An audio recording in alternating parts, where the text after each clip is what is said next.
Hello, my name is Ray Hughes and I'm an interviewer for the Veterans History Project conducted by the Library of Congress and administered locally by the Cincinnati-Hamilton County Public Library here in Cincinnati, Ohio. And the local administrator is Brian Powers, who happens to be our cameraman today. Today's date is the 4th of December 2017. And we have the honor and privilege today of interviewing a Vietnam combat veteran, Wayne A. Schatzle. Schatzle? Perfect. Okay. Good to see you. Meet Good to be here. Good to meet you. And okay, just to call you Wayne? Oh yeah, please. Yeah. Please. Wayne, if you will, where were you born and the date of your birth? The date was June 17th, 1947. A date that will live in infamy in Glendale, Ohio. I see. Nice little community. Suburb of Cincinnati. Yeah, suburb of Cincinnati. Yeah. Old community too. Yes. It's on the Underground Railroad goes through there. Mm-hmm. Yeah, that's our history. Yeah, and the Gambles had something to do with founding that town too, didn't they? I have no Mrs. idea. Gamble. Probably. Yeah. Of Procter and Gamble. Yeah. Yeah. What were your parents' names? Your father's name? Albert Schatzle and Esther Schatzle. And her maiden? She was a Stanger from Indiana there. Is that S-T-E-N-G-E-R? Yeah. Yeah. Stanger. Mostly farm people, real good people out there. Mom's stock was.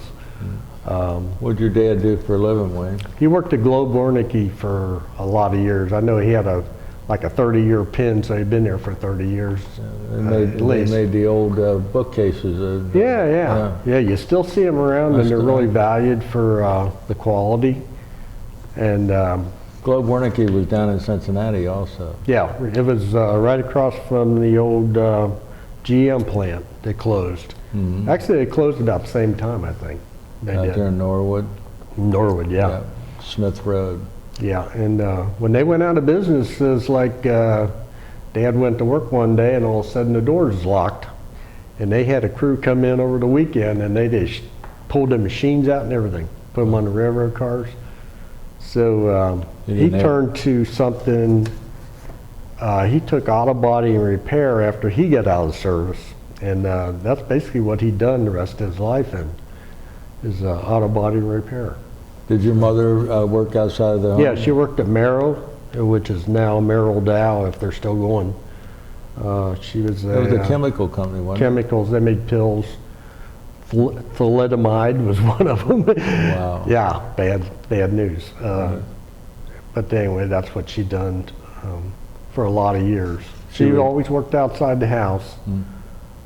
She was one of the first women that broke from the stay-at-home mom. Right. And during the war, when Dad got drafted, that's when she had to go to work. So. You have any siblings, brothers and sisters? Yeah, I'm the last. I had two sisters. They're both deceased. One died last year. What were their names? Gloria Hyatt and Darla Anglin. Darla's husband's still alive. He's one of the last ones. Me and him's the last ones. And he's an auctioneer up in Butler County. Pretty good one. He's a good, honest guy. What's his name? John Anglin. John Anglin or Anglin? Anglin, A-N-G-L-I-N. Yeah, I've heard the name. So you've probably seen his signs. He's got two boys and a daughter. They're all in it too. So they're good auctioneers. What schools do you go to, Wayne? I went to grade school in Glendale, St. Gabriel's. Been a long time now. St. Gabriel's in Glendale to the 8th grade, and then went to Princeton High School.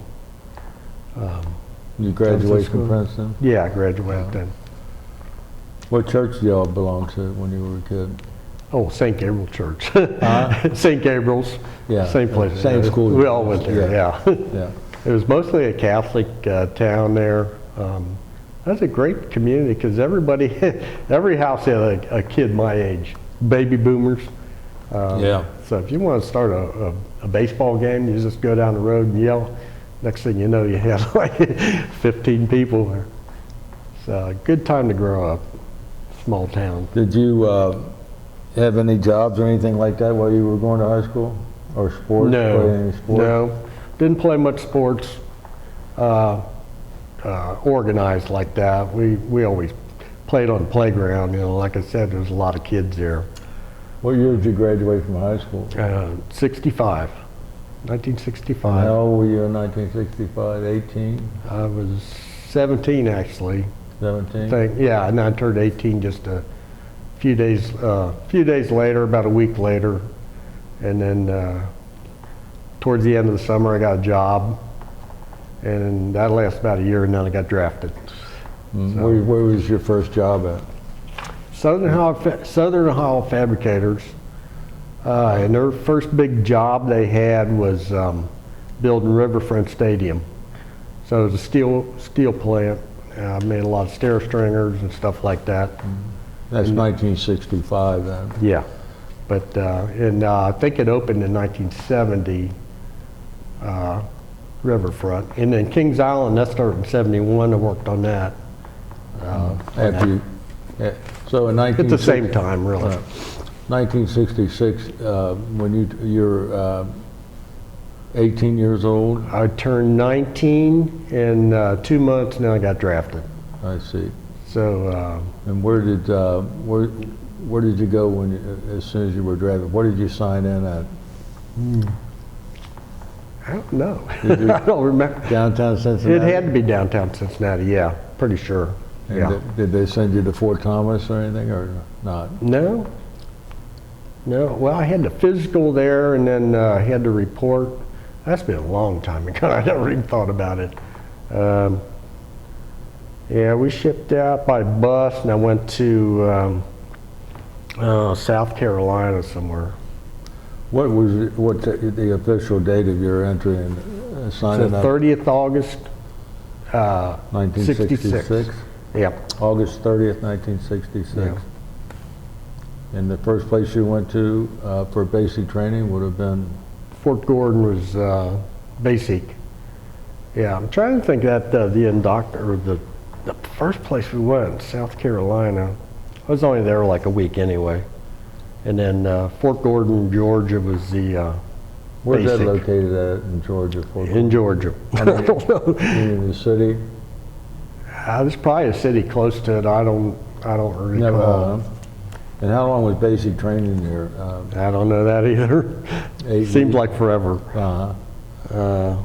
6 weeks or something, whatever it might be. While you're going through basic training, are you anticipating going to Vietnam?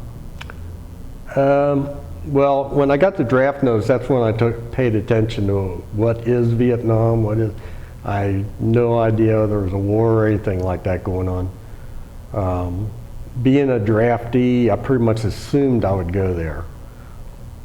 And I asked Dad about it, and Dad said, well, they called me in World War II, and I answered the call, and he said, well, it's your turn now. So that's what I did, just went in there. But some guys were lucky enough to go to Germany, which is what I was hoping for, because all my people are German. Didn't turn out that way, so went to Vietnam. So after Fort Gordon, did you go for any advanced AIT training? was in Fort Leonard Wood, Missouri.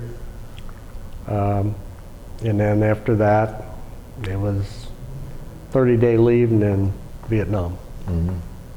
What does advanced infantry training mean? AIT? Well, it was a specialty thing. They put me in engineers because, being a steel worker and stuff like that, I was pretty handy with, creating stuff like that. But as it turned out, when I went over to Vietnam, everybody went infantry. It didn't matter what your specialty was, you went infantry. Did they still call that an MOS when you were there? Yeah, MOS. But no matter what your MOS was, they sent you right into an infantry, Oh, yeah. a rifleman, so Yeah. to speak. Which was a punch in the gut. I did not want to go there. And what it was, they started that 9th Division, and they had to get that going right away. So majority of them was draftees, When were you assigned to the 9th Division? as soon as I got over there. And where did you land in Vietnam when you first, No idea. did you land by ship or air? Air. Yeah, I flew over, and the original 9th Division, they was trained at Fort Riley, Kansas, and they come over on the USS Pope as a unit. And they come over like in December. And so I was one of the first replacements. I got over there in February, about mid-February. Of 1967? Of 67, yes, sir. So, yeah, I guess initially they lost a few guys and they wanted to replace them. And like I said, I was in 3 different companies over, and I think what it is, when they brought all those guys over together, they all had a 1-year tour, but the 9th Division was going to be there for 3 years. Mm-hmm. So automatically they had a problem. They had to start mixing people up And turnover, and yeah. changing them Deros dates. And There's 3 regiments in the 9th Division, correct? I'm not sure. I was in the 47th Regiment. Yeah, there was the 60th, and you might be right. There might have been 3 of them. Mm-hmm. Yeah. So you were assigned to the 9th Division as soon as you landed there? Yep. Yep. So I wound up going to 4th Battalion, 47th Infantry, in A Company. And yeah, that's where I was for like the first 4 months. And then it's supposed to be Riverine. And the Riverines, it can only be in there, they determined 4 months because your feet would just rot off because you're in the mud like all the time. So the Riverines was a joint venture between the Army and the Navy. And what I found out later was that kind of historical, because that's the first time since the Civil War they had the Army, Navy, and a joint venture. And back in the Civil War it was the ironclads. Remember the metal ships that would fight the Merrimack? And, Monitor and the Merrimack, yeah. And back then Lincoln called them as Army with webbed feet.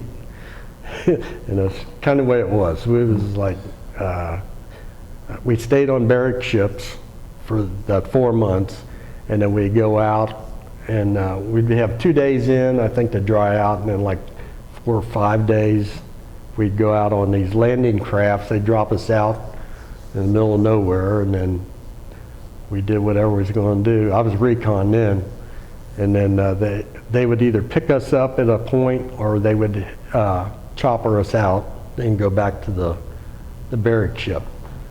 So it's kind of unique. I mean, it was terrible, utterly terrible in that it's swamp fighting is what it was. But going back to that Navy ship, it was air conditioned below. They had the best food, unbelievable. Because when we was in the field, we had sea rations, the only thing we had. And no case of sea rations I seen was in the 50s or above. It was all 40 something, 1940. It's all World War II stuff. So if you can imagine like eggs and ham in a can from 20 years ago, and that's what we had to eat. So you're spending what, out of a 7-day week, you're spending how many days in the swamp, or how? I would say about 5 days. And I think if it was over that, they would airlift some food in there or something like that. And what type of boots did you have? Boots? Yeah. I mean, how did you protect your feet? They just got wet. Well, they had those they were jungle boots, and they were like canvas on top, I think it was, and they had some leather and canvas, and they're supposed to dry out, but it was just, your feet was wet all the time. You just couldn't get them dried out fast enough. Was there a lot of trench feet there as far as your Oh yeah, I got one picture of me. I had, it was like Impantago, and I had like all over my face and my crotch, just all over us. Because you're just wet all the time, there's so much germs. And the area we was in was a delta, and the one river called the Mekong River, you can trace that, it's 2,000 miles up into China. And so everything that's dumped in there, the sewage, everything rotten, it winds up right where we was going. So yeah, it's really germy, and you could scrape the dirt, it'd be black and smelled like sewer. But yeah, there's a lot of, and I think that's why I don't think you could be in it any longer than that. 4 months is a long time in that. And they called you Riverines? Riverines. Yeah, my particular unit was the River Raiders, which I think is on that. Yeah, they created the patch for us as River Raiders, and the Navy ones, I think they called them the River Rats. Probably heard of that. And so anyway, that's the one, and then that's the 47th Infantry crest right there. And that's what I was in there. And I think the 60th has got a little different. Right, yeah. That might be this over here. That was the engineer patch. Oh, I see. That come later, because when I come back from Vietnam, I had like 5 months more to go. And it's at Fort Campbell. That's the Fort Campbell patch. And no, I'm wrong about that. That's the 15th Engineers. Yeah, that's Okay. right. Yeah, my last 4 months was this one. Yeah, that was the Engineers.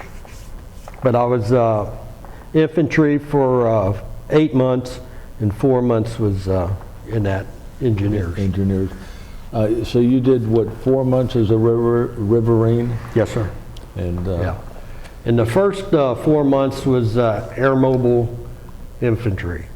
And we go on helicopters and they drop us out. Pretty exciting stuff. And that was a little better because it was just better trained. We wasn't in the mud all the time. Still had wet feet and stuff like that, but we had a chance to dry out somewhat, you know. and what was your, were you on recon seeking out the enemy, or Yeah. while you were Well, in we this- was, yeah, we was not, the first one was not, that was search and destroy. We went in a lot of areas that was, there wasn't supposed to be anybody in there was liable to be shot. But the other recon, we was supposed to take a low profile, and they'd send us out in smaller groups.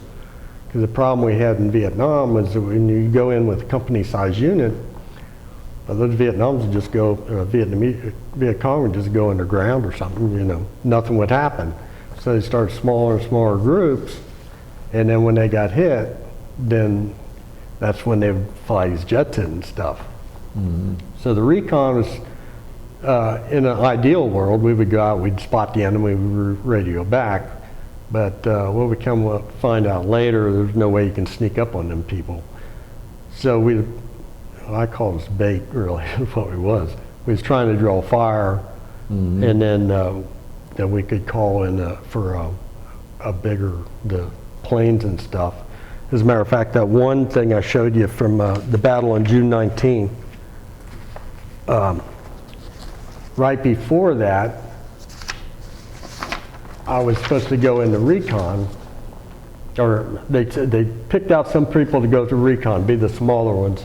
They send them out on the LTCs, drop them off, and then about a half mile back was the big group.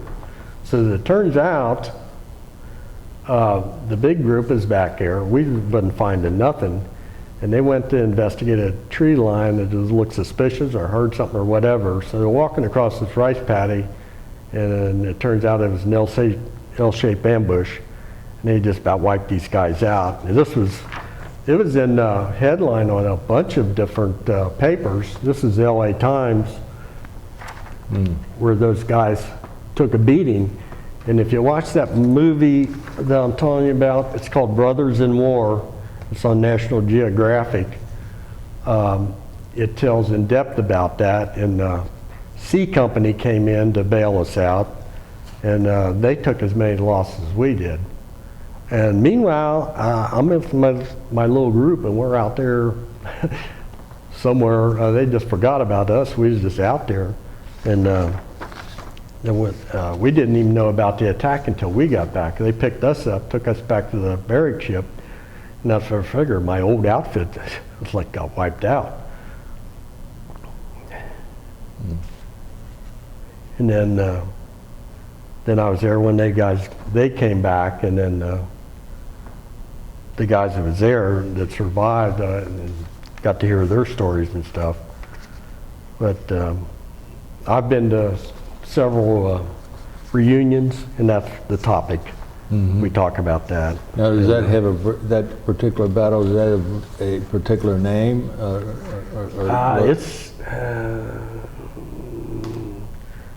I think it's the Battle Act Pack or something like that. I thought it said it in here. In that, it was on 19 June 67, I know that. And I think it talks that after action report in depth. Anyway, it was on the 19th. It was a big deal because, I got a picture of one of the guys holding the paper. Somebody sent him from the LA Times.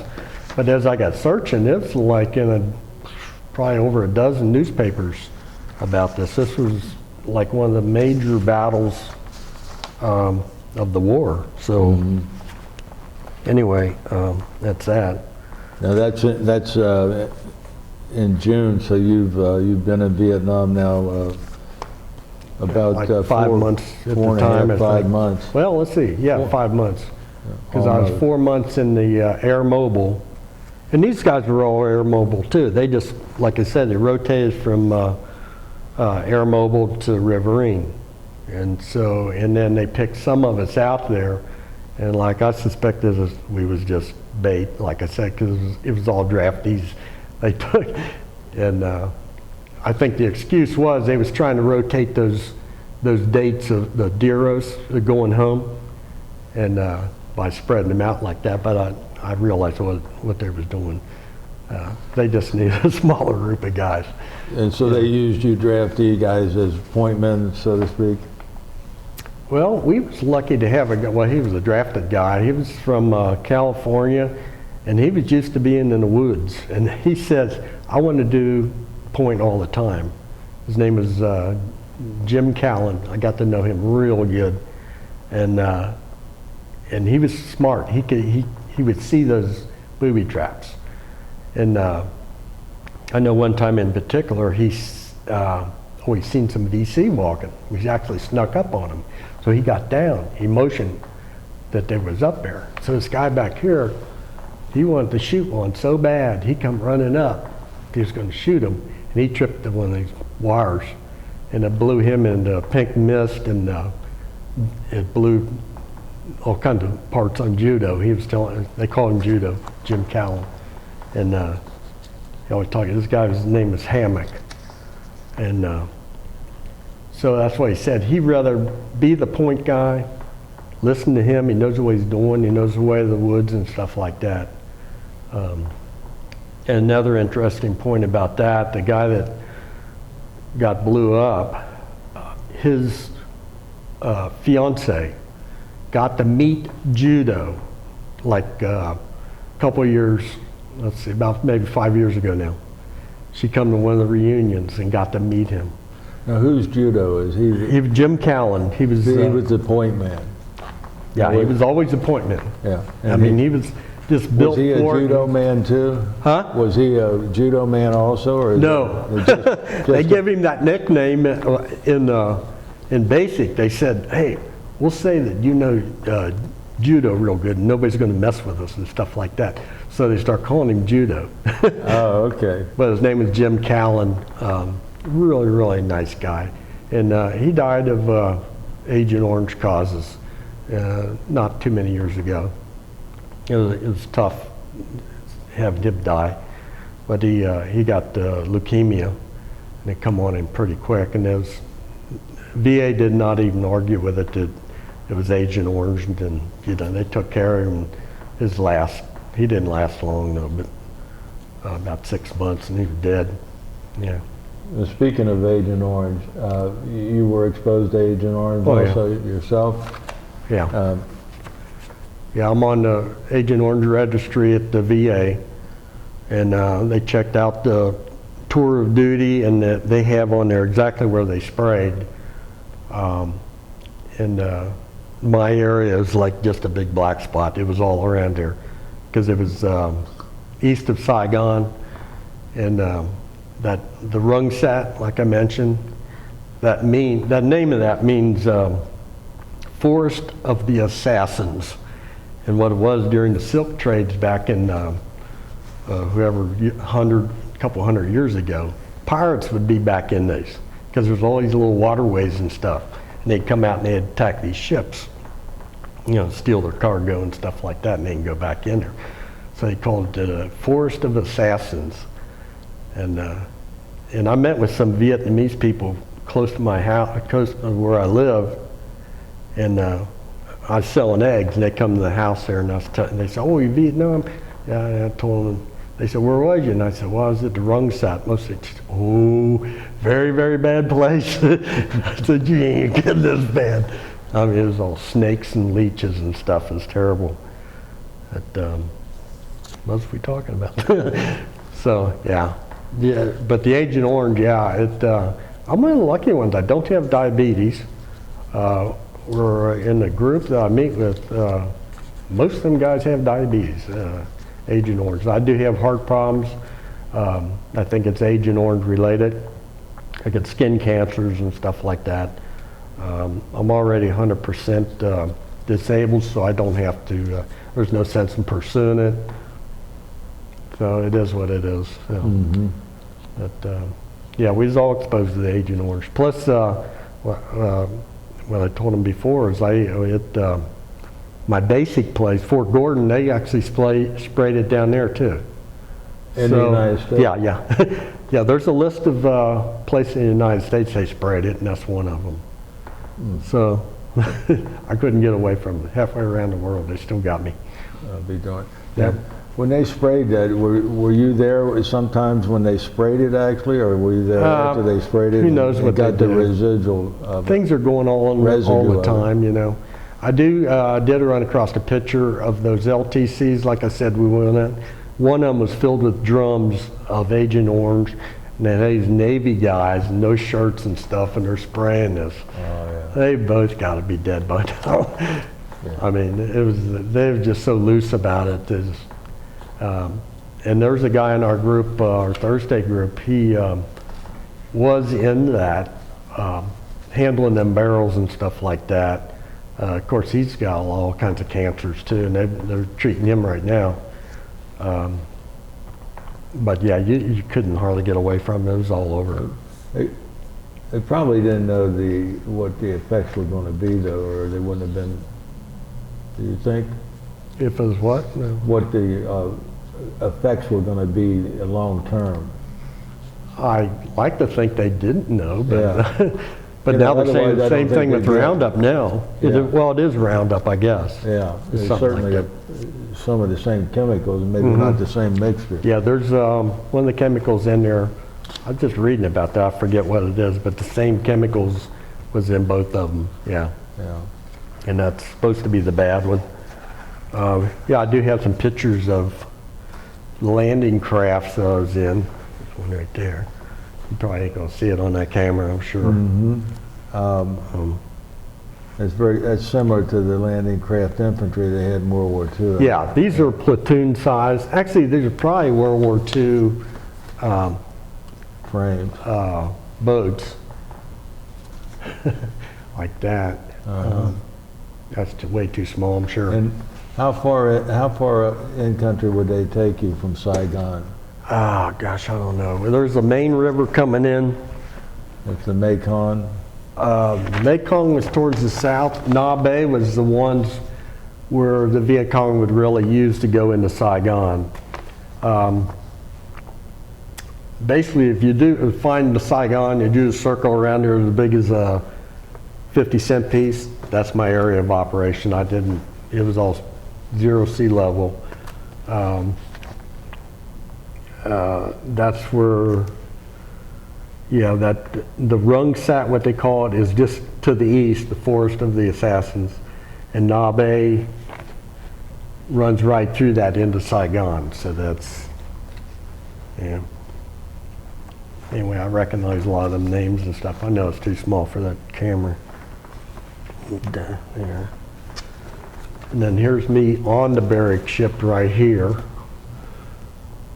And what it is in these barrack ships, it was like a big empty container, and they had these little cots on chains about probably 18 inches apart, up maybe over 20 feet. And so if a guy's up there and has to take a leak, he's got to climb down. These chains are going like this. It's like that all night. So everything you own is on this cot, this high apart. But it was air conditioned in there. And like I say, it was dry. And it's like, that meant a lot. Now this says a French fort. Okay, that's old. When the French was in there, they built this fort. We called it the French fort. And they had these gun emplacements, these great big guns. And it was right at the fork of where there's two major rivers coming in. So the French had that for security, I guess, to guard this entrance. And like I said, the Japanese used it as well. And there was like, and we captured prisoners, and they had holding cells down there even.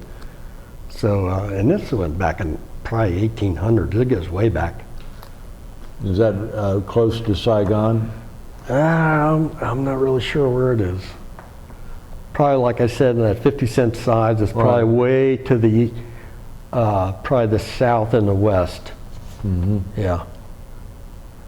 And so that's when I carried the machine gun, was when I was in that. That was E Company. That was the Recon. What was your normal weapon that you carried? The what? A normal weapon you carried, M16? Or? Okay, I always carried M16. And then by this time, I figured I'm not going to get out of this alive. And our M60, the guy carrying the M60, he was killed. And they wanted volunteers to take the gun. That's Nobody wanted to volunteer it. That's the machine gun, the M60. And I said, I'll do it. Even though I was pretty small, and M60 is pretty heavy, yet it had, oh, I know one thing, they said you'd get another stripe if you carried it. So, gee, I'll take that. So it's kind of an elite status or whatever. Guys are kind of looking for you. People are carrying stuff for you. You have an assistant gunner, he's carrying your extra barrel. Yeah, I said I'll take it, because I figured I'm not going to get out of this thing alive anyway. And it's a status thing. So anyway, the only time I had to use that in combat, well, one time we was on a, well, I'll just say this. We was on recon, and that's really stealthy. Like I said, you don't want anybody to know you're around. There was a noise out in the field. We had a starlight scope, and my sergeant, he was scanning with the starlight, and he seen the VC was setting up mortars. So he come over to my position, told me the situation, let me look at the starlight. He said, I want you to get fixed on that, set your windage and everything. He said, what I'm going to do is I'm going to call in a WP, white phosphorus, light the area, and he said, as soon as that thing pops, you take them out. So we did exactly that. I took them out, and that's when it occurred to me that shooting them tracers, pointing right back at me. So we had to move out of there right away. Recon, you know, they're not to be found, so we had to move out. I don't think we ever got around to getting back there to see any damage or whatever. I'm sure somebody did. But that's the only time I fired it in combat per se. I fired it, we was guarding a dredge one time, and the sappers would want to come in under the water and they try to blow this dredge up. and I'd seen the bubbles. I knew they was coming in, so I'd shoot them down at the water. That's the only other time I really actually had to fire, other than in the jungle for recon by fire, stuff like that. But and the guys in the group, the guys that carried a 60, it's another little, we kind of cling to one another. 60? Yeah, okay, good. You know. And what rank are you when you got your stripe for carrying the 60? E4. I got an E4. E4. Yeah. So, and also I got a combat infantry badge for that, which was not updated on my records, which I was telling them. Nevertheless, they gave it to me. I got a picture of it when they gave it to me, and so it's mine. And Right. I'm not going to fight them over it. You know, if they didn't put it in the records, that's tough. I do have one picture of me getting it. There's me getting the CIB.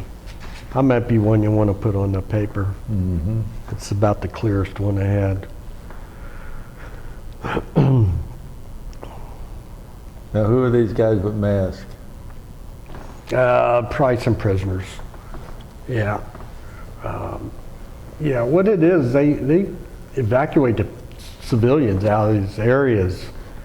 And if we catch them in there, either the VC or there's trespassed or whatever, so they become prisoners.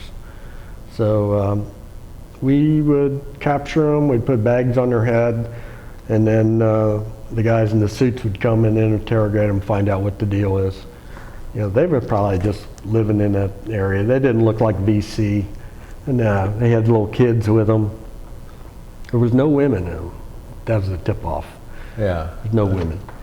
But the little kid, I think I gave him a little banana. I don't know if it's in there or not, but he's really cute. So, Wayne, you say the guys in the suits came in. You talk about in civilian suits? whoever interrogates people, Yeah. you know, But the they're- brass back in the, they would take them back to Dongtam, which is our area of operation. You know, any kind of prisoners we found, either in battle or something like this, I'm sure they would interrogate them, find out what they was doing. That was just an expression you were using. Yes, I just said that. Yeah, okay. Yeah. Yeah, So yeah, the guys in suits. But anyway, I had a couple of interesting things happen. I was at a formation one time. We must have just came back from a being out, and they was having an award ceremony. This guy was giving out awards, and there's this old guy in a yellow shirt. So okay, so I'm watching him get awards, and the guy in the yellow shirt gets to the end of the line, and he turns, he walks right up to me. I'm in bare feet, no shirt, and shakes my hand, says, "Hey, how you doing, soldier? You got a nice tan going there." And his wife was there. She gave me a donut, and it turns out it was Omar Bradley. Omar Bradley from World War II, the 5-star general. Right, I know, yeah. Yeah, and I didn't. If they told me Omar Bradley at the time, I wouldn't even know who it was. Is that him in here somewhere? He's in the yellow shirt. Right here? Yeah. He was giving awards to them guys. I'll be darned. And then Omar Bradley. I said, man. So later on in life, I studied, oh my gosh, that was a big deal. You didn't have any shoes on, you say? No. I just come in from, we don't wear no shoes. You know, when we get in, our feet's got to dry out. So. Yeah, and I didn't have a shirt on or nothing. I was just there like, some old guy, you know, but turned out to be a big deal. And his wife gave you what? A donut. Is that right? She's giving out donuts. But it was pretty Now, neat. what's this medal here? I don't know. My wife made it. She's a scrapbooker. Oh. And she just had these military ones. I didn't know. I don't even know what it is. Yeah, I pulled these out. She's got a big, thick book that she done. And Well, that's interesting, as you met Omar Bradley over there in Vietnam. yeah. He'd already retired in 1967. Well, this was 67. Yeah, That's what I it think was. he'd retired by then because Yeah. uh, He's a 5-star general. yes, he was. Yeah. Yeah. He retired 5-star. Uh-huh. So I got to shake hands with a 5-star general. Yeah. Let's see what else happened over there. So when it got close to me leaving, that was the Tet Offensive that was happening. Where were you at when the Tet Offensive Okay, I was with the engineers then, and they were blowing bridges, and I think we was out there repairing or damaging stuff. This is not near as bad as being in the infantry. Probably might have been sniper fire, stuff like that. But when I got down to with my last week, they did pull me out of the field, and so I didn't have to go out. Those guys were still going out in the field and stuff like that. And then it turned out the Tet Offensive hit, and Dong Tam finally got overrun. They was What got overran? What got overran? Dong Tam was our base. It used to be just a really safe place. That's where they had them boats, and they would repair them, stuff like that. So I only had like a week left, so they pulled me out and just let me in the base camp, just to burn poop and stuff like that, which was a good job. Yeah, that's another story. Compared to being shot at, yeah. Yeah. So everything's well, it turned out the Viet Cong come to me this time, and they did bring. They infiltrated the perimeter. They did blow up one of the ammo dumps. And that one thing I was told you after action report, we took over 1,000 mortar rounds in that Tet Offensive, and so our tent got hit. I don't have that picture. I got a picture of the inside of the tent, and it's just like pokes of light all over. It's really a cool picture. I didn't bring it. So I started staying in the bunker. We had above ground bunkers. And then I got thinking, well, them guys, they're going to come in here, throw a grenade in here or something like that. So I slept on the ground in spite of rats moving around and stuff. But I piled all my belongings and any kind of junk I could hit, and I slept in a corner. And mortars are going off and everything like that. And previously, they had put my weapon, they took it away, and they fixed me to leave, whatever they do, So they took that ordnance away from me and stuff like that. So all I had was a bunch of knives I bought at the Philippine Islands. So I had them all opened up on top of my bag, and I'm sleeping down there. And then I had like a T-post in case they come in. I mean, what am I going to do? So anyway, they never did breach that. It's just something I had to worry about. And so I was late actually leaving because Continental was going to fly us out. And Continental will not come in if there's any kind of action or whatever. So I was like a few days late even getting out. Because they'd keep mortar in the air base, and Continental, they would say, well, we're not going to come in. Mm-hmm. So like I said, they got us all ready, and they said, when the plane can come in, we're going to get you on the plane, get you out of there right away. So, okay, that happened. Plane came, we got out, got up in the air, and everybody's like, yes, yes. And then we got out in the Pacific, and the plane's like this. It's like listing. And finally he come over the thing and he said, we had an engine go out. We got to go back to Vietnam. So he started heading back. And that lasted about 15 minutes. And overall, like, damn. And then he come on again and he said, they just mortared the air base. We're setting a new chart for the Philippine Islands. So that's what he done. So we went to the Philippine Islands and landed at a place called Anglia City or something like that. It's north of Manila, I believe. And we landed there, and they suspected somebody shot with a Russian nugget or something like that and hit something and put the engine out on this Continental. So either they fixed it or we got a new plane, I don't know, whatever it was. So we got on our way then after that, and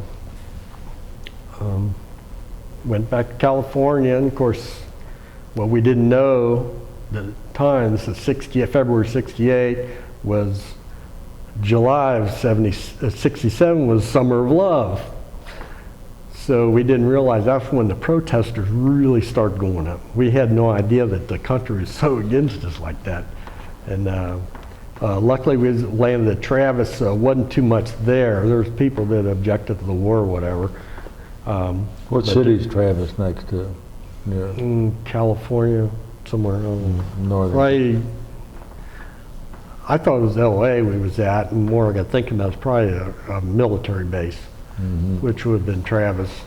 So anyway, there wasn't no big incident there. So so they dropped us off. We're in the terminal, and we're kind of looking at each other like, where do we go from here? I said, yeah, I'm from Cincinnati, and it's like not close. And they just dropped us off like that. At the air base? Yeah. So we asked the guy in charge, he said, oh, you got to get your own tickets and go back. I said, well, I don't have no money. None of us had any money. Because that stop we made in the Philippines, our money went to the bar, the bar and the whatever, you know. So, so they had to set up a table and give us a cash advance so we could buy tickets. And I'm like, I never bought a ticket before. I don't know nothing about this. So anyway, I finally got it, and then we got some military standby. I had to wait on this and that and the other. So I finally get to Cincinnati Airport down there. And so I didn't know how to get from there to all the way up to Glendale, Ohio. So I thought, well, I'll take a taxi. And I had $10 on me. So we're almost there, and I said, how much is it going to be anyway? And he said this big price, and I said, all I got is $10. He said, nah, I'd be close enough. So he let me, because he knew I was first coming back, so he let me off in front of the house. And I went in, and everybody kind of looked up. My dad said, oh, I didn't know you was coming home now. So here I am. You know, it wasn't no fanfare, nothing like that. I was surprised. I was expecting a lot more, I guess, you know. So sure. Anyway, I made it home there. And then I got realizing, getting around my friends and stuff, that it really wasn't popular to be a military person. It shocked me. And so it kind of disillusioned me from my friends, and that was the last of it. I never palled around with them no more. I went to one guy's wedding, and I wore my uniform, which is the only good clothes I had, and I got ridiculed for that. So I don't need none of you guys. Right. So it kind of, you know, so I was kind of the oddball out for the rest of my life. Well, when you came, though, back from Vietnam, that had to be around February or March of '68. Where'd you get stationed at, though? Okay. For that remainder, because you don't get discharged until August. Right. I had 5 months left to do, I think, whatever. So luckily I got to go to Fort Campbell, Kentucky, which was only 500 miles to the south. So they had the bright idea, all these Vietnam veterans coming back, so they thought, okay, we want to train the new officers just coming out and the new sergeants before we send them out. So what are we going to do? We'll start basic training with these Vietnam veterans, which is, you know, we're not going to listen to them. So we all got in trouble. I was in trouble all the time. I got 2 Article 15s. I was under barracks arrest most of the time. On the weekends, it was a full barracks because all the Vietnam guys was in trouble. So they had different duties there or whatever. They tried to run us through basic training. Anyway, they was having funeral duties. They was forming a funeral like with the riflemen, pallbearers, and stuff like that. So I volunteered for that, just mainly to get out of the barracks. It turned out one to be one of the best things I've ever done in my life. I got pictures of me. I was a pallbearer.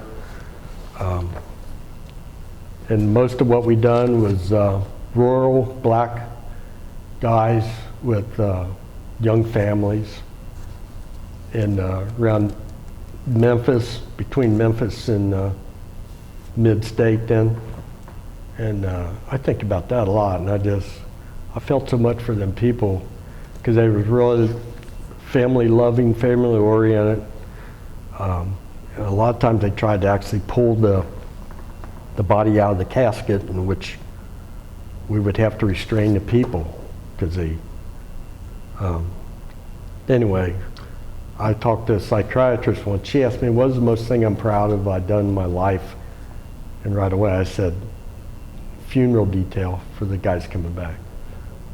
And she said, that's the best answer I've ever heard. I said, I mean it. I said, these guys, they were all young, 19, 20 years old, never had a life really. Yeah. So, and the picture on the back is the plane that came in, I see. We went out Continental.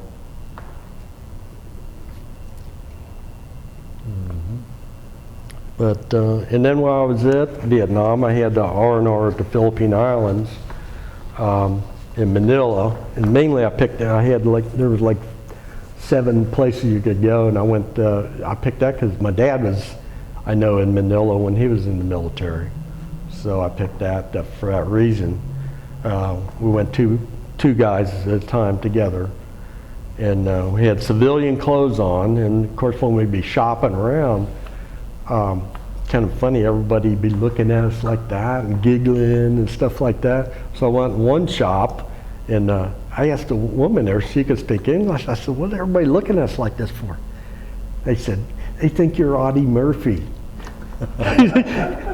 She said they get all these American movies, Yeah. but they don't see any Americans. Yeah. So when they see Americans, they think, well, he must be a movie star.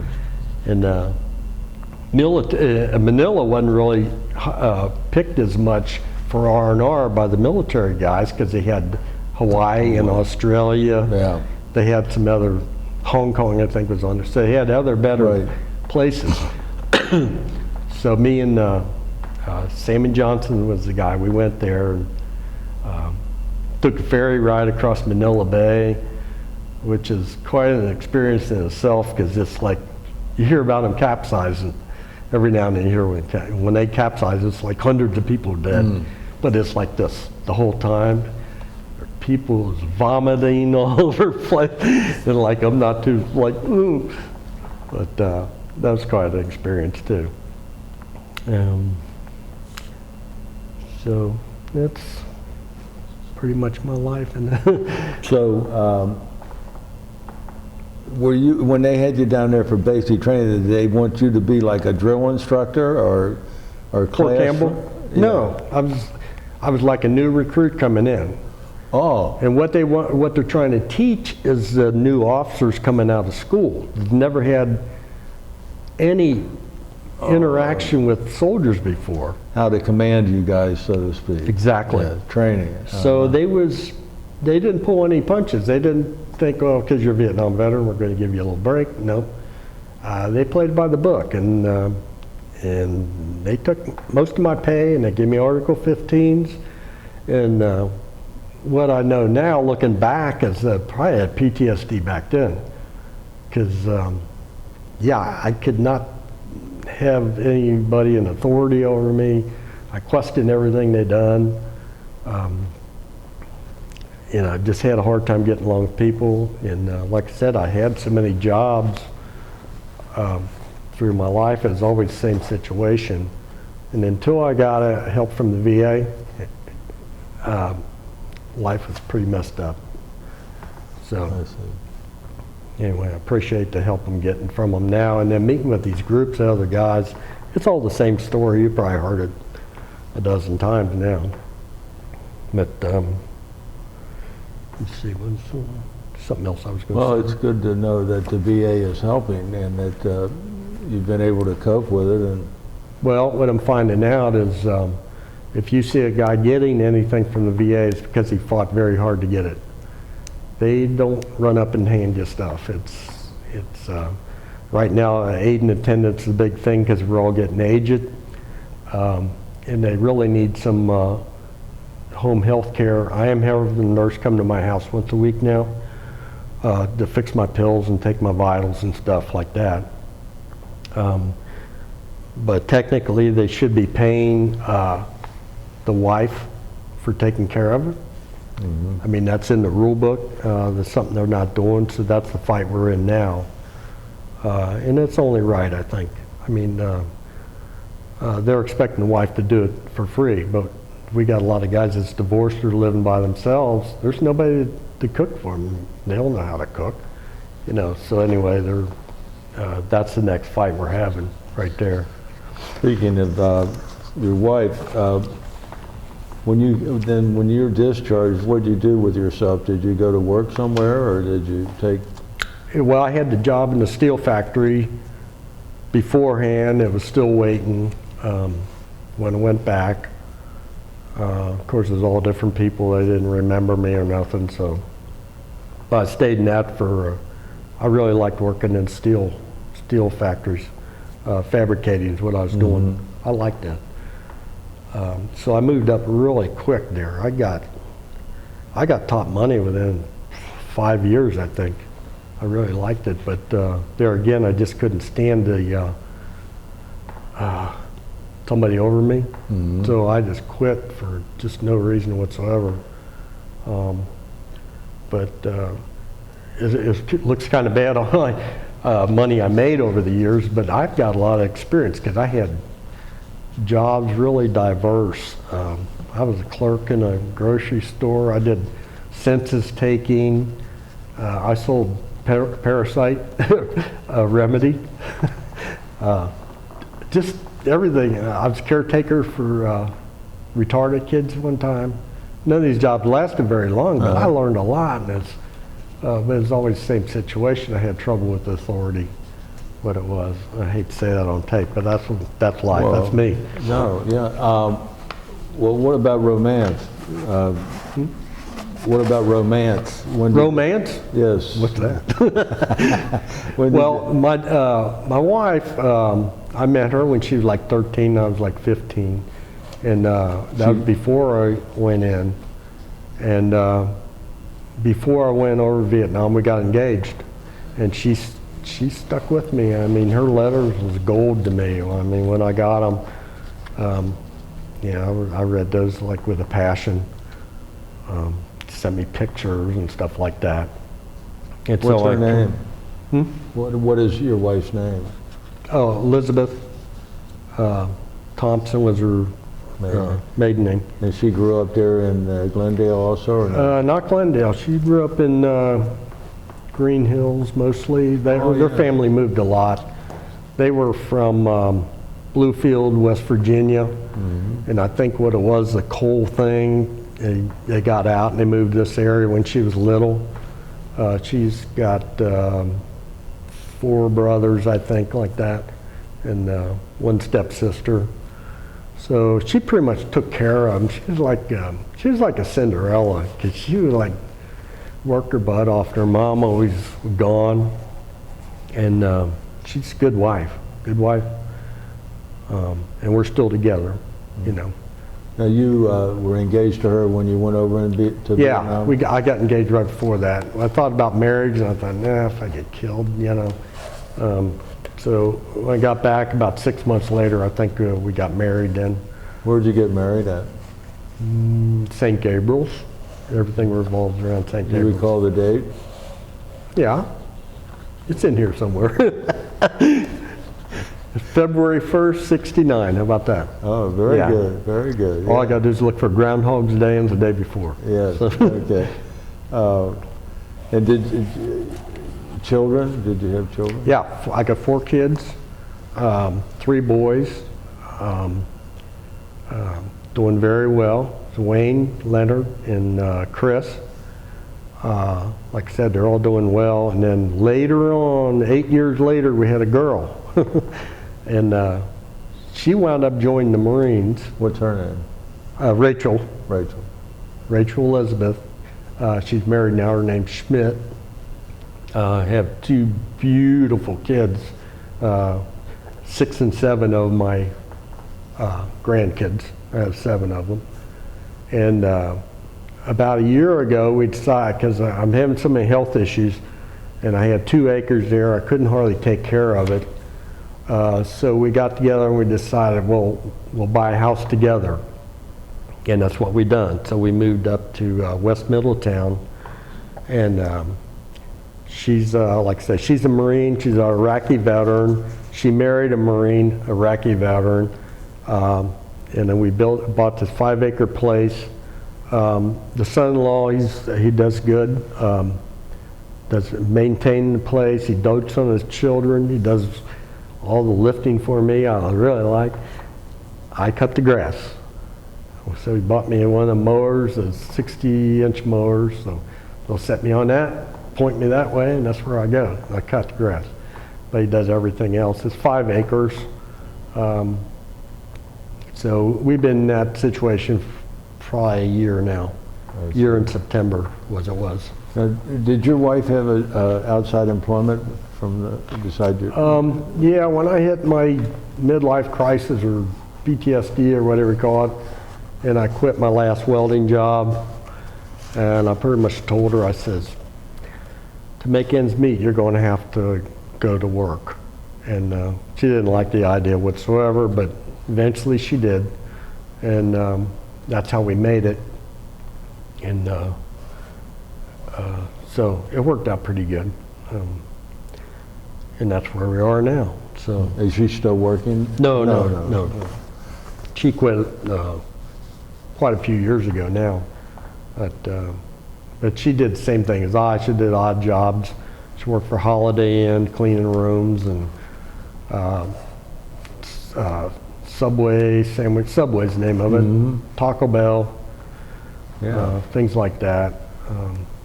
But she was in there. She's a good worker too. She always got in the management position because she was a hard worker and she wasn't afraid to boss people around.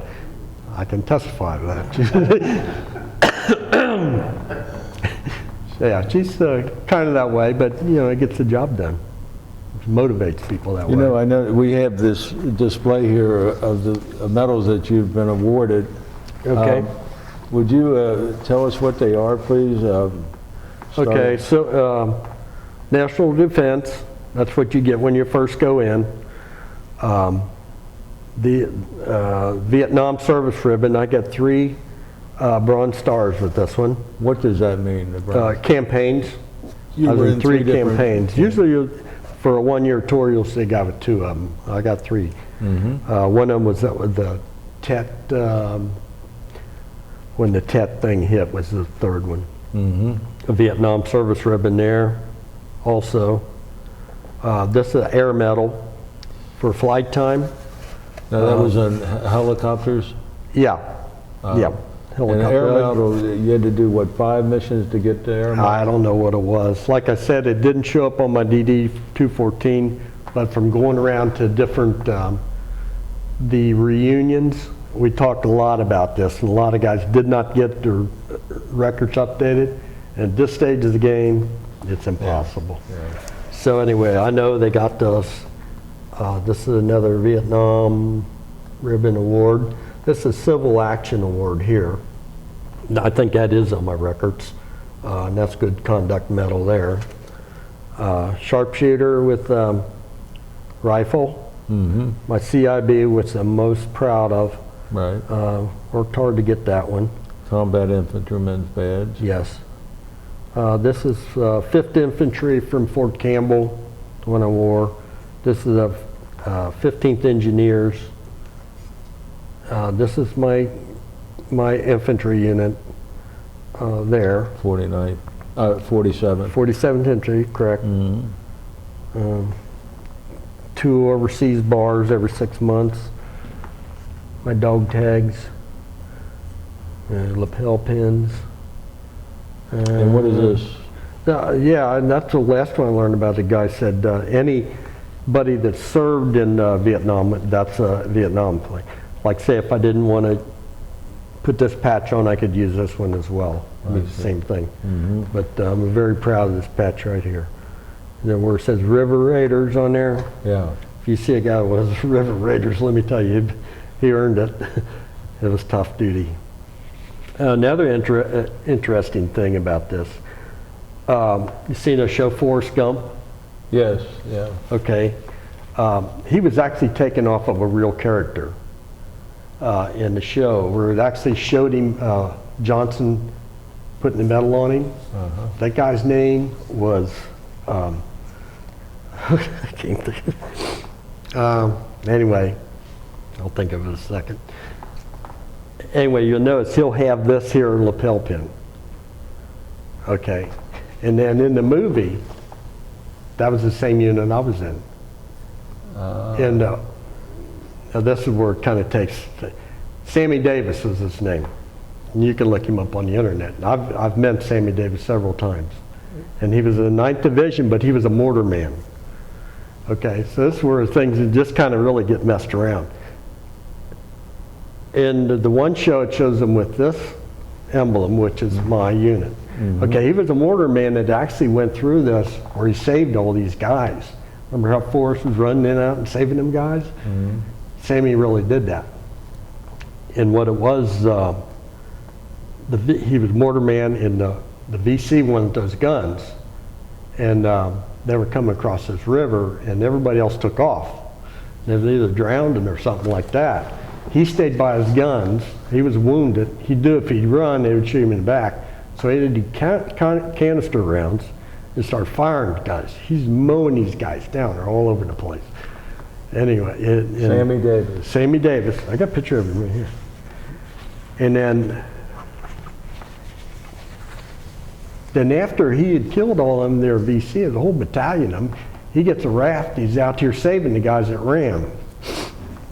And that's him right there. Where? Which one? In the middle. Oh, is it? That's my wife there and him. Oh, yeah. And so you see the overlay is, and then in the movie, he was in my unit. In real life, he was mortar man.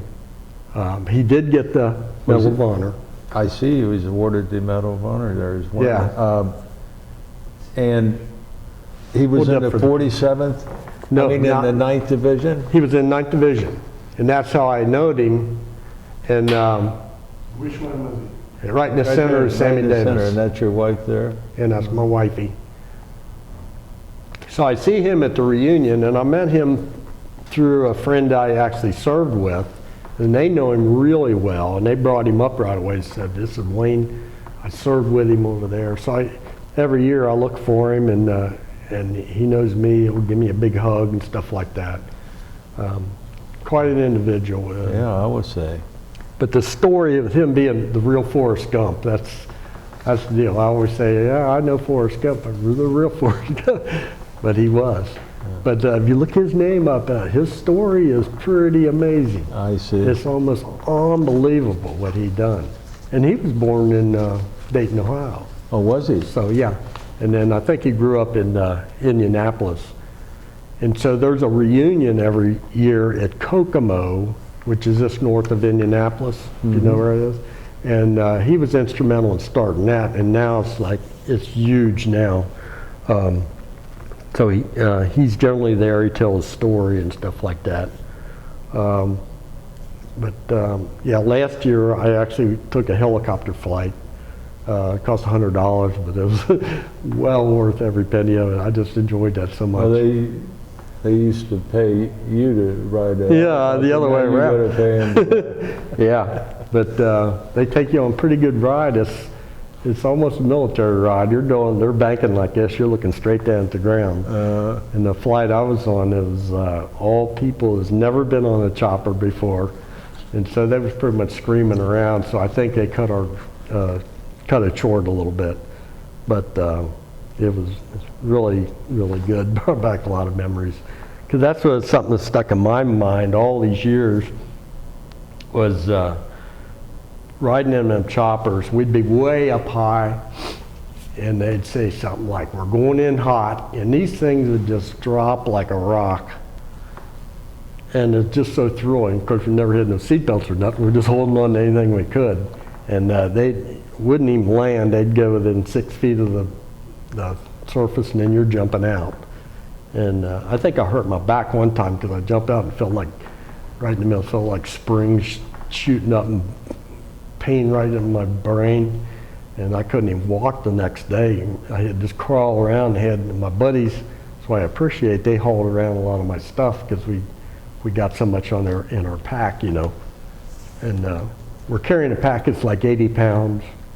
And I'm jumping out. I'm not a big frame myself, so it was a lot on my back. That's what it was. But I carried that back problem all my life, and you know, it is what it is. But that adrenaline, oh Lord, how do you? There's no way to duplicate that. I mean, we'd be flying along over 100 miles an hour in formation. And then they say you're going in hot and they just drop. It's like so exciting. Anyway, the thing at Kokomo, it was just a little taste of what it was. It was a lot of fun, really exciting. Well, we're pretty well along in our interview here. Yeah. I'd like to see if Pat Allen, who's taken over the camera here for Brian. Pat, do you have any questions? I don't really have any questions, but you told me on the way down here about your daughter being over in Iraq and Yep. As a Marine, and how she avoided being injured. Could you tell? Oh yeah, yeah. Well, one of her jobs was actually she was had the radio, and they put it in the back of a Humvee, and they keep moving, driving around for good reception to the guys in the field. But also one of her duties was to check out the women, the locals that come in on the base and do laundry and things like that. And so there's this big old door that they go through, and she started to open it because there's people out there, I guess, and something told her, do not open that door. So she just kind of stood there. She knew she wasn't supposed to open. All of a sudden, a big explosion on the other side of that door. So she attributes God as saying, you know, don't open the door. So Right. she didn't. So that's all she ever told me about it. I don't know what kind of damage it was. If it killed anybody, I don't know. I figured if she wanted me to know, she would tell me. But what it was for me back home is like terrible for, she's over there about 10 months, and it's terrible. It's all I could think about. Wake up in the morning, that's the first thing I thought about, last thing. And one good thing, she had a satellite telephone, so she called us virtually every day. She, you know, let us know, I'm good, I'm all right, don't worry, you know, don't worry. So that was a good thing there. And then after she came home, she had some serious problems because she just stayed in her room and just watched TV. I could tell there was some problems. So finally we said, well, we throw darts over at this place. We got like a little tournament, you know, a pickup game like. So we finally talked her into going. And that day, one of the other people, their son had just got back from Iraq. He's a Marine, and brought him the darts. So just that chance meeting like that, and they looked at each other like, yeah, these are my people here, you know. So they wound up getting married. And like I say, we live together now. And they got their two beautiful kids. And I wanted to take a picture and bring it for the camera, and she said, no, I don't want anybody to see it. So, okay, whatever. But anyway, really proud of her service. Matter of fact, the first time I ever brought out any kind of military or myself, I bought a Marine shirt, wore a Marine shirt in honor of her when she was over there. I was in '04, and that's the first, I never even had a little, I think I bought a little Army sticker one time. I was going to put it on my bumper, and I thought, well, somebody's going to think I'm bragging or something, so I didn't put it on. But being she was over there, I had that Marine shirt, like I say, so very proud of her. And also proud of my dad. I got a picture of him I want to put on camera if we can get it. That he was drafted, like me. And What to was his your credit, dad's name? Albert William. Albert Williams. And he got to be a combat engineer and clean them islands out and stuff like that. And while I was in the United States, my mom they had two girls, and she put one with each family, and she followed him, and she did work wherever she was at. And one place is over in Oregon he was at, and cherry picking. This guy had a huge cherry farm, and they got to know the guy that owned it so well, and they would visit like every couple of years, and they would write all the time. So it's kind of neat.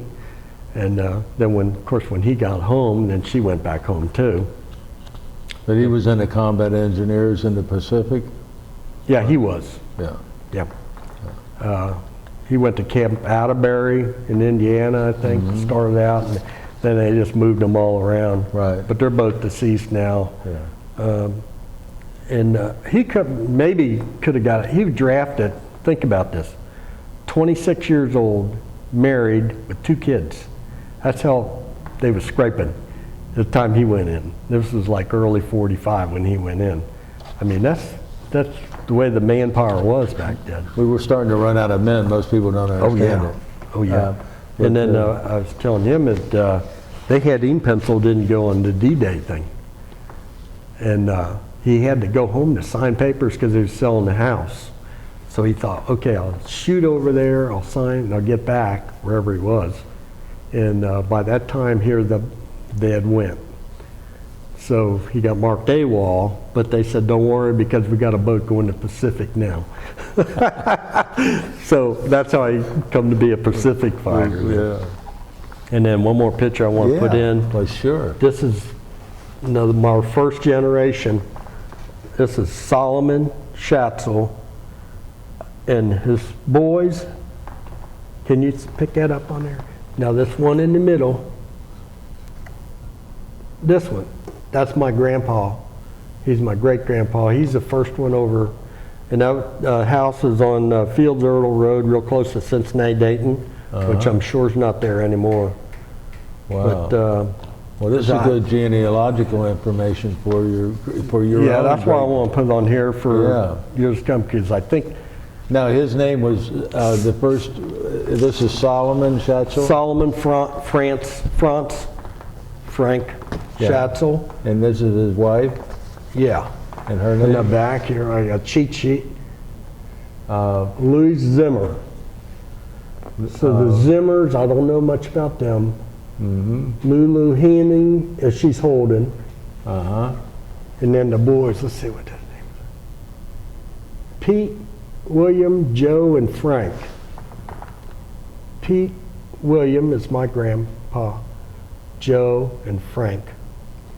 And a lot of times you'll find spelling of the Schatzle with the EL, and that's because this guy, Frank, is the one that changed that. Because it really phonetically it sounds that way. Uh-huh. So I want to put that on there too. And I see a little dog over here. Don't know his Did you name. get a good shot of this? Yeah. Because I'm sure in the ages to come, that's going to be gone. Well, this is one of the primary reasons why I do interviews, is for the genealogical work for Yeah. 50 years from now, 75 years from now. Right. Nothing to be left. Nothing to be except left, this. and your history of what you did individually won't be Right. available, Right. except through the Library of Congress. And so that See, what I brings could us- tell you is the only thing I got in my memory now, because my sisters are dead, mom and dad's dead, everybody above my dad's dead. And the only one left is my brother-in-law, and he really don't know the history of it, so Right. it's me. Yeah. So when I pass away, that's pretty much it. I did try writing memoirs and putting them on a disc, but I'm thinking, that disc is going to, for one thing, the media, the play it on is going to be gone, or the players. It'll all be changed. Like a 5 1/4 floppy disk. What These would are you do all- with that now? These are all going to be digitized, so no matter what contraption they take to put something on in the future, they'll be Yeah. able to do that. Yeah. But we always talk about growing up, us guys, what a great time it was to live in the 50s, right after that war, because there were so many kids all our same age, and we had so much freedom. I was little bitty, and me and the buddies would be going down to Cincinnati hang around a bus terminal. I mean, Yeah. could you do that? No. No. You'd be picked up by somebody, but Yeah, but I mean, it's just such a great time to live. I mean, growing up. But you're part of the baby boomers, 1946 to I was born in 47, 1964. so yeah, I was one of the first. 46, I guess, is the first one. Right. But, Well, that brings us about to the end, Wayne, and Let me ask you one other thing. You had a brother, you had two sisters, but you had a brother. a brother died at birth, I think. Okay. Yeah, so he was not named. He was buried in, that's the other thing I was going to put in here, yeah, at Grandma's house. Grandma had a baby too, and it was buried in the house. Her baby is buried in front of the garage. There's a little area, there's a tree there. And Dad's baby is buried on the side of the garage. And at the time, this was like a Model T looking garage. Mhm. So I thought, it kind of already bothered me later in life. I said, man, I'd go there and dig that baby up and put it next to Mom or something like that. So I did. I found the house and went down there, pulled in the driveway, and here now it's a 2-car garage. So there's no sense in even going there. no. But the front of it, I think that baby's probably still there. Because there was a gigantic oak tree there. The tree's cut down, but the stump's still there, so it's right there. But it's neither here nor there. It's Right. dust to dust, I guess. Yes. So Sorry to interrupt you. Well, this has been a wonderful interview, Wayne, and I want to thank you for allowing us to conduct this interview. no, my And pleasure. most importantly, though, I want to thank you for being a patriot and for your service to our country. Yeah, well, I gotta thank you guys. There ain't a Thank you. whole lot of people running around to do this, Thank you again. So